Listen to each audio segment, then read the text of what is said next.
L'actualité, une présentation de Fonderie Poitras à Lillet, fier d'être un solutionneur de problèmes fiables pour les plus grands manufacturiers de pièces d'origine du monde. Depuis plus de 30 ans, l'équipe de Fonderie Poitras à Lillet a contribué à alimenter plus de 30 millions de véhicules sur la route. Poitras, bien plus qu'un métier de fonderie, une passion pour le dépassement. Joins-toi à nous.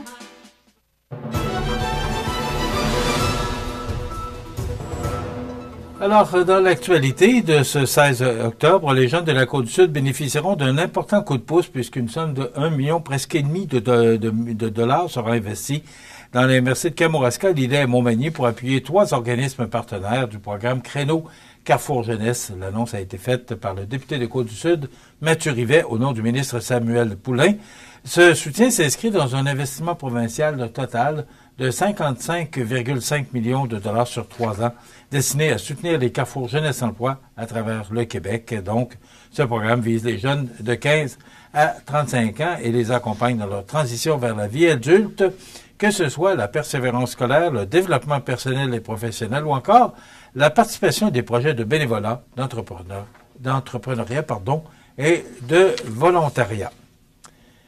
À Montmagny, l'édifice Amable Bélanger, véritable témoin du passé manufacturier de la région, s'est récemment enrichi d'une touche artistique et linguistique grâce au projet Les Fous du français. Donc, l'artiste Chantal Jeanne Garand y a dévoilé des œuvres inspirées de l'histoire, de l'identité du lieu, unissant patrimoine, création contemporaine et mémoire collective.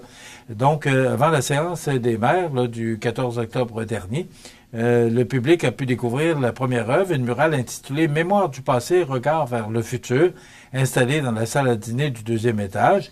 Et à l'extérieur, sur les bancs situés devant l'édifice, Mme Garand a également présenté Éléments et l'autre, Mécanisme, 2 créations évoquant les célèbres poêles Bélanger. D'ailleurs, on a vu des publicités de cette dame là qui jouait le rôle. Je me souviens pas, là, je peux pas... Pardon? Non, c'était pas Mme Parent. Je suis pas certain. En tout cas, c'est pas ça. Mais Mon beau poêle Bélanger. Alors, vous vous souvenez sûrement de cette publicité. Donc, je trouve ça important qu'on reconnaisse que cette bâtisse a fait la fierté des Magny-Montois et même, je vous dirais, des Sud-Côtois pendant des années avec la création là, des poêles Bélanger à Montmagny. C'était le moteur économique, on se souvient, c'était en 2004 que ça a fermé.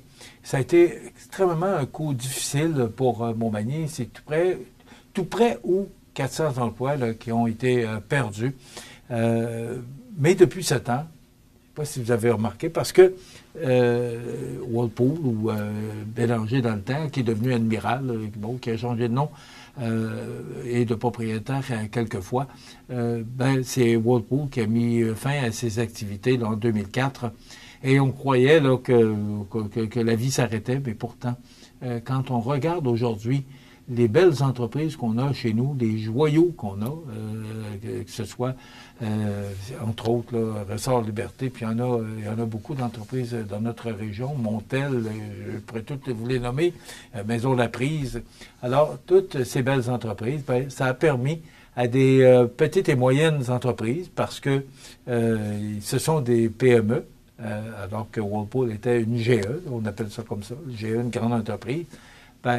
Plusieurs petites entreprises sont nées, petites et moyennes entreprises sont nées du départ de Whirlpool. Pas nécessairement à cause du départ de Whirlpool, pas ça que je veux dire, puis pas du tout, mais ça a permis, on s'est retroussé les manches, puis on a passé au travers, et ce qui fait que le chômage est quasi inexistant dans notre région. Donc, oui, je me souviens en 2004, je m'en souviens très bien d'ailleurs, comment cette nouvelle nous avait vraiment assommé tout le monde, je pense que c'est le vrai terme. Mais on s'est relevé de ça, comme on se relève, on est toujours capable de se relever de situations telles que ces décisions justement, ça m'amène à vous parler de ce qui se passe avec Stellantis. Là, si vous n'avez pas entendu parler de ça hier, probablement qu'il n'y avait pas de radio et de télévision et de journaux dans votre maison. Parce que, c'est le premier ministre de l'Ontario là, qui était vraiment en colère. Doug Ford est déçu de l'investissement de 13 milliards de dollars aux États-Unis du constructeur automobile Stellantis, ce géant d'automobile qui fabrique entre autres les marques Jeep, Chrysler, Citroën, Alfa Romeo et Peugeot. Donc, le constructeur a annoncé mardi son intention d'injecter 13 milliards de dollars dans les 4 prochaines années aux États-Unis pour augmenter de 50% sa production par rapport au niveau actuel. Et ça, je pense qu'il faut se faire une idée qu'avec les tarifs douaniers de M. Trump, on va en voir de plus en plus. Et il faut voir quel est le plan d'action. D'ailleurs, M. Ford va rencontrer aujourd'hui le premier ministre du Canada, M. Carney. J'ai hâte de voir qu'est-ce qui va ressortir de cette réunion-là. Mais M. Carney joue plutôt le rôle, il faut voir comment on peut négocier avec M. Trump. Alors que M. Ford, lui, est peut-être un petit peu plus actif et dit, là, il faut prendre des mesures. Alors, il faut être quand même prudent dans les décisions. Parce que M. Trump dit, si vous augmentez les tarifs, moi, je vais augmenter les miens. Puis, ça peut aller loin, tout ça. C'est pas facile, cette situation-là, je l'avoue, mais je vous parlais de Walpole tout à l'heure, la fermeture en 2004. On s'est relevé de ça. Et M. Trump, ça va faire 1 an au mois de janvier qu'il est en poste. Donc, il en reste 3. Mais ce qu'on dit aussi, c'est que ce soit un président démocrate ou un président républicain qui va succéder à M. Trump, je voyais récemment, il me semble que c'est sur Radio-Canada, mais je voyais que au 31 août, les tarifs douaniers rapportaient aux États-Unis 88 milliards de dollars. Et avec l'augmentation des tarifs douaniers, depuis que M. Trump est en poste, serait de 195 milliards, toujours au 31 août 2025, quand même. Ça lui montre, et avec les décisions des constructeurs automobiles, ça lui montre que sa décision, elle est justifiée, sauf que ça chamboule l'économie, tant du Canada que des États-Unis. Les gens d'affaires des États-Unis ne sont pas toujours nécessairement d'accord. Je voyais récemment des importations au Canada de produits, d'alcool et de vin qui ont considérablement diminué. Donc, les Américains qui apportent beaucoup moins depuis les nouveaux tarifs de M. Trump, les Canadiens qui ont décidé de dire on va prendre nos produits quotidiens, nos produits canadiens, pardon. Alors, ça, je pense que c'est une façon pour nous de répondre à M. Trump, mais de répondre pas à M. Trump. Non, pas comme ça. C'est qu'on a des produits canadiens, on a des produits québécois. Ça fait travailler notre monde.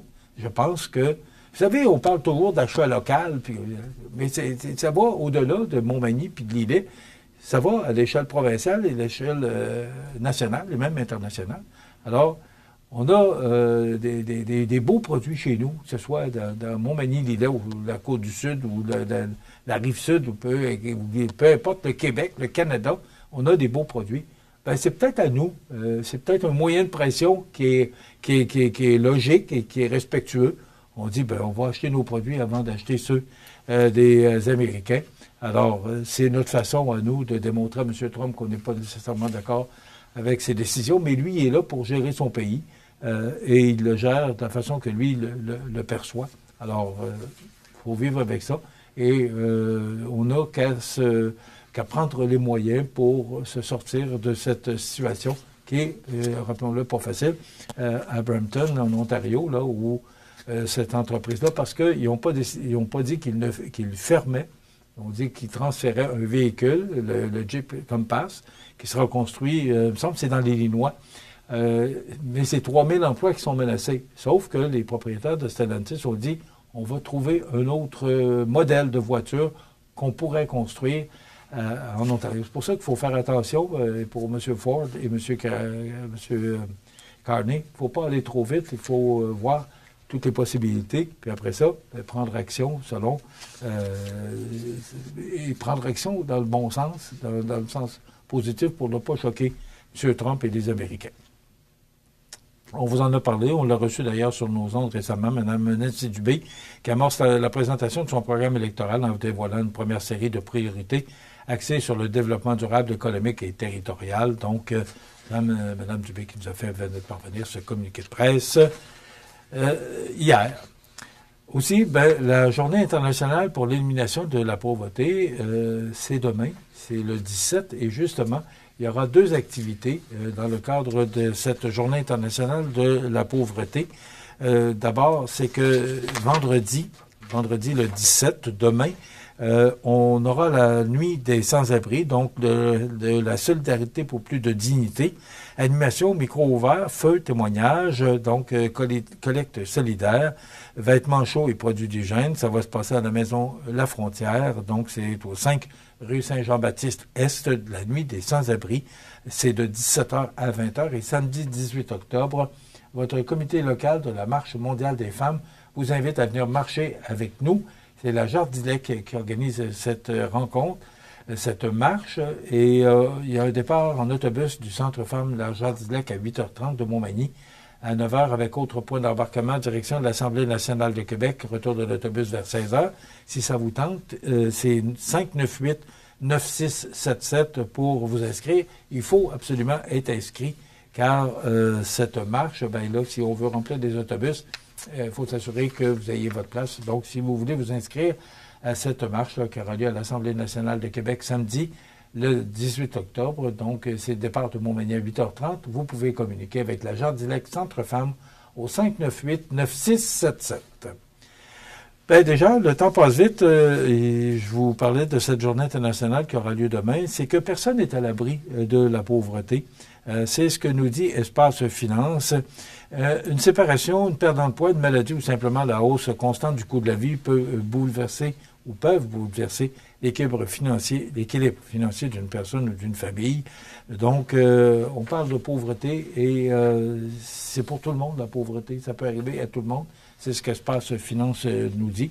C'est un organisme à but non lucratif qui peut vous aider justement à passer au travers des fois d'une période difficile. À un moment donné, ça peut être une période qui est plus intense que d'autres.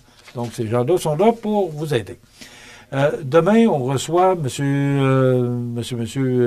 Gilles Desjardins, qui est ex-président, et Michel Gagnon, qui est l'actuel président de la Légion canadienne, qui viendront nous parler du Jour du souvenir qui aura lieu le 11 novembre prochain. Ça complète les avis de décès. Bonne journée. L'actualité, une présentation de Fonderie Poitras à Lillet, fier d'être un solutionneur de problèmes fiables pour les plus grands manufacturiers de pièces d'origine du monde.